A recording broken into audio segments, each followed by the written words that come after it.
महाराज श्री, आपके सत्संग में सुना है कि सब में भगवत भाव करें। महाराज जी, इसमें बहुत कठिनाई आती है। भाई भगवत भाव करे क्या? जब हाई है तो भगवत भाव क्या करे? दीपावली में चीनी के खिलौने मिलते हैं, चीनी का घुड़सवार होता है, चीनी का घोड़ा होता है, उसमें कौन बड़ा छोटा हुआ है? चाहे घोड़े से शुरू करो खाला, चाहे घुड़सवार से शुरू करो खाला, वो चीनी ही है। खांड के बने खिलौने सब खांड के हैं, सोने के बने आभूषण, चाहे कलाई के पहनने के हो कंगन आदि, चाहे नथ हो, चाहे कान के कुंडल हो, चाहे हार हो, चाहे मुकुट हो। भाव कहने का अलग होगा, ये मुकुट है, ये कुंडल है, ये पायजेब है तो सोना है ना। ऐसे ही भाव करने में ये स्त्री है, ये पुरुष है, ये दुर्गुणी है, ये दुराचारी, ये महात्मा है, ये सदाचारी, बात कहने की है तो एक ही ना, दूसरा नहीं है। अब इसको जान गए तो सा महात्मा सुदुर्लभा, तो ये दुर्लभ महात्मा पद भी ऐसे थोड़ी मिल जाती है। तो अब हम कैसे सब बड़ा कठिन पड़ रहा है, कठिन तो इसलिए पड़ रहा है ना कि आप अपना अस्तित्व तो अलग किए हुए हैं, इसलिए कठिन पड़ रहा है। अपने अस्तित्व को मिला दीजिए प्रभु में, तो आप भी देखोगे जो सब जगह है वो यहाँ भी है, जो सब में है वो यहाँ भी है। जब यहाँ है तो जानने वाला कौन हो गया? जानत तुम्हें हो जाए, वही हो गया, खत्म। क्या? आप कोई कठिनाई नहीं। तो शरीरधारी बन के थोड़ी जान पाओगे, देह अभिमानी भगवान को थोड़ी जान पाता है, वो तो विषयों को जानता है। केवल भोगना, ये खाने की, सूंघने की, देखने की, जैसे पशु बस उतना ज्ञान रहता है। लेकिन सब में तत्व विराजमान है, ये तो केवल कोई विज्ञ महात्मा ही जान सकता है। इसके लिए साधन करना होता है, असाधनों का त्याग करके साधना में स्थित होकर फिर साधन के अहंकार का भी त्याग करके अपना अस्तित्व मैं प्रभु में लीन कर दे। जान गया प्रभु को, जो जान गया सो प्रभुमय हो गया, जो प्रभुमय हो गया वो प्रभु को जान गया। अब ये नहीं कहा जा सकता कि पहले प्रभुमय होता है या प्रभु को जानता है, पहले वृक्ष था कि बीज था, इसका निर्णय आज तक नहीं हो पाया। अगर कह दे कि नहीं पहले बीज, बीज के बिना वृक्ष कहां, तो बीज कहां से आया? बिना वृक्ष के बीज कैसे हो जाएगा? बस ऐसे ही पूरी मान लो और चल दो। किसी एक को मान लो, चाहे वृक्ष को मान लो, चाहे बीज को मान लो, और चल दो तो जान जाओगे, तर्क से ले जान पाओगे।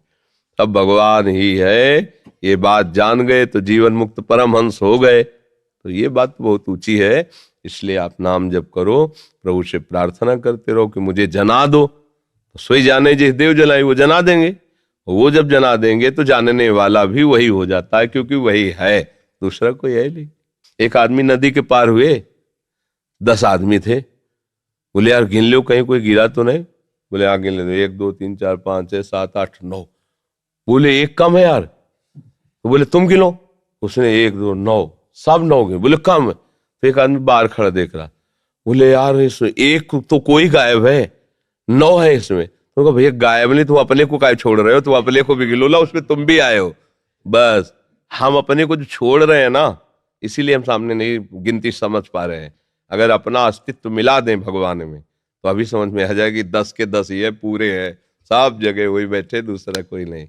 अलग रहकर प्रभु से जान नहीं सकते, संसार में रत रहकर संसार को नहीं जान सकते, और प्रभु से अलग रहकर प्रभु को नहीं जान सकते। संसार से अलग होकर संसार को जान सकते हो, और प्रभु में आसक्त रत होकर प्रभु को जान सकते हो। हमारी गति दूसरी है, संसार में रत है, प्रभु से बिलग है, तो इसलिए दोनों को ले जान पा रहे, ना संसार को जान पा रहे, ना प्रभु को जान पा रहे। डॉक्टर मनमोहन शरण जी, राधा वल्लभ श्री हरिवंश महाराज जी, आपके चरणों में कोटि कोटि नमन। महाराज श्री, नवदा भक्ति, प्रेमा भक्ति और परा भक्ति में क्या अंतर है? विशेषता प्रेमा भक्ति और परा भक्ति में। नवदा भक्ति तो सब जानते हैं, श्रवण कीर्तन स्मरण विष्णु पादर्चनम बंदनम दास्यम सख्यात्म निवेदनम। ये जो प्रेम लक्षणा भक्ति होती है, ये क्रियात्मिका भक्ति नहीं है। क्रियात्मिका ये नवधा तक रहती है। नवधा भक्ति में 8 जो भक्तियां हैं वो 9वीं भक्ति के अंग हैं। 9वीं भक्ति पूर्ण भक्ति है, समर्पण, आत्मसमर्पण। जहां जीव ने आत्मसमर्पण किया तो अब उसका काम खत्म हो गया, अब इष्ट की तरफ से कार्य प्रारंभ होता है। पाई रस भक्ति गूढ़ जुग जुग जग दुर्लभ भव इंद्राद विधिम, आगम अरु निगम पुराण अगोचर सहज माधुरी रूप निधिम, अनभय आनंद कंद निज संपत्ति गुप्त सुरीति प्रगट करनम। जय जग उद्युत व्यास कुल दीपक श्री हरिवंश चरण शरणम। श्री लाडली लाल के रस में डूबे हुए आचार्य गुरुजन कृपा करके जब देखते हैं कि आत्मसमर्पण इसका पूरा हो गया, तो फिर प्रेम लक्षणा भक्ति प्रदान करते हैं।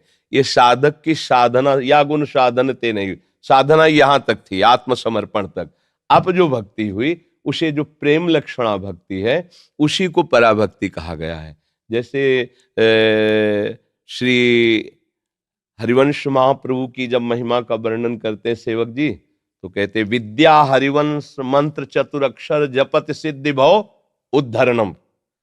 और जब किशोरी जी की महिमा का वर्णन हित सजनी जी करती हैं तो कहती परा द्वेक्षरा, परा विद्या द्वेक्षरा राधा। ये जो दो अक्षर है ये परा विद्या है। तो राधा प्रेम सुधा रसाशो है, राधा नाम सुधा रसम, अर्थात प्रेम ही पराभक्ति है और प्रेम ही प्रेम भक्ति है। उसके शब्दों को केवल कहने की बात है। अगर हम उसे केवल पराभक्ति कह के जब व्याख्या करेंगे तो ज्ञान मिश्रित कर देंगे, और जब केवल प्रेम भक्ति करके व्याख्या करेंगे तो ज्ञान के आगे की बात होगी। जैसे हम पराभक्ति शब्द का उच्चारण करके फिर व्याख्या करें तो होगी ब्रह्मभूता प्रसन्नात्मा न शोचति न कांक्षति समा सर्वेषु भूतेषु मद भक्तिम लभते पराम। मेरी पराभक्ति का ये लाभ होगा कि वो ब्रह्मानुभूति से छक जाएगा, ना कुछ सोचना है ना कुछ चाहना है, न सोचत न कांक्षत, अखंड प्रसन्नता उसके हृदय में होगी, पराभक्ति जागृत हुई। इसके बिल्कुल ये प्रेम का ही स्वरूप है। जो आत्मरति है वही कृष्ण रति है। जो इस कोटि से आत्मरत में स्थित ब्रह्मभूता शब्द आया इसमें, तो इसलिए आत्मरति कही जाएगी। उसकी ऐसी स्थिति हो जाती है, ना कुछ सोचना ना कोई चाहना।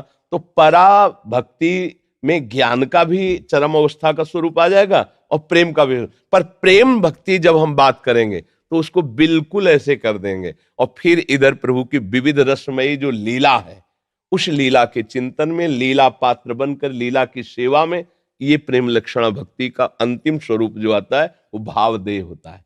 भावदेह के द्वारा अपने आराध्य देव के समीप रहकर छिन छिन उनकी सेवा में, उनकी मुस्कुराहट में अपने समर्पित प्राणों को बार बार बलिहार करते रहते हैं प्रेमी जन। तो ये भाव आता है। समझ में है आपको जी? जी कुछ इनका है कि राधा नाम और श्री राधा नाम में तत्वता और माधुर्य में क्या अंतर है? यहाँ श्री राधा में श्री से क्या प्रयोजन है, तात्पर्य? देखो, हमारी श्री जी सब रूपों में विराजमान है यहाँ ब्रज में। जब हम श्री शब्द केवल अन्यत्र लगाएंगे तो वो वैभव संपन्न होगा, क्योंकि श्रीश्यते लक्ष्मी च पत्न्या बहुरात्रे, तो वो श्री शब्द वैभव से होगा। लेकिन यहां जो श्री शब्द है वो प्रेम स्वरूपा लाडली जी से संबंधित है। यहां हमारी श्री जी, वहां श्री वैभव से जो सर्वत्र श्री लगता है वो श्रीश्यते पत्नी च लक्ष्म्या, वो ईश्वर जो हरि रूप नारायण रूप उनकी जो पत्नी के रूप में विराजमान है लक्ष्मी जी, वहां श्री की बात है। हाँ, लेकिन यहां जब हम बात करें तो हमारी श्री जी प्रेम रूपा, ये वृंदावनेश्वरी ये प्रेम स्वरूपा है। तो अगर हम राधा बोल रहे हैं तो श्री की आवश्यकता नहीं, और श्री राधा बोल रहे हैं तो मानो हम डबल राधा राधा बोल रहे हैं।